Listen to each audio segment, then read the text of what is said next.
आज के एपिसोड के दूसरे भाग की शुरुआत होती है एक भावनात्मक मोड़ से, जहां माही पूरे प्यार से अनुपमा को अपनी शादी का निमंत्रण देती है। पहले तो अनुपमा थोड़ी हिचकिचाती है, पर आखिरकार निमंत्रण स्वीकार कर लेती है। गौतम और माही आशीर्वाद लेने झुकते हैं, तभी मोतीबा जाने लगती है।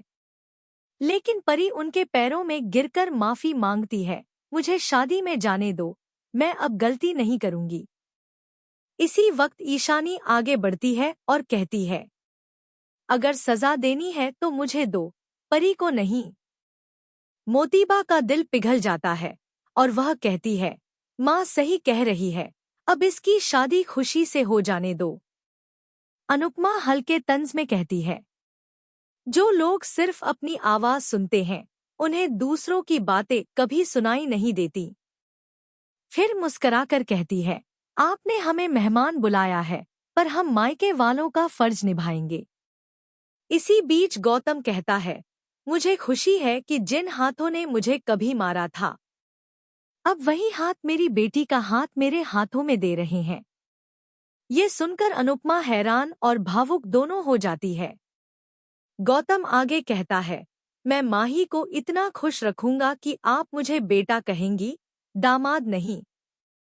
वहीं दूसरी तरफ कहानी में आता है बड़ा ट्विस्ट। प्रेम को अपने बिजनेस में भारी नुकसान का पता चलता है और गुस्से में वह रही से झगड़ पड़ता है।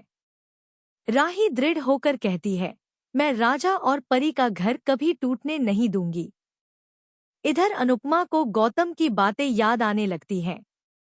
वह सोच में पड़ जाती है, क्या सच में गौतम बदल गया है?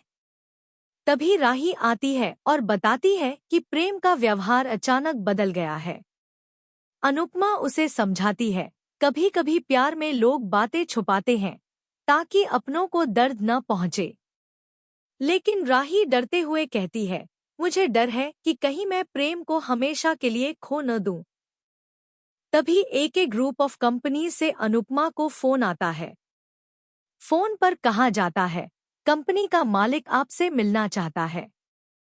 एके नाम सुनते ही अनुपमा चौंक जाती है। क्या ये वही अनुज कपाड़िया है? उधर माही शादी की तैयारियों में बिजी है। वह ख्याति और प्रार्थना को लहंगा चुनने बुलाती है, पर ख्याति नाराज होकर कहती है, अब हमारा कोई रिश्ता नहीं। माही भावुक होकर जवाब देती है, मैं आज भी तेरी बेटी हूँ।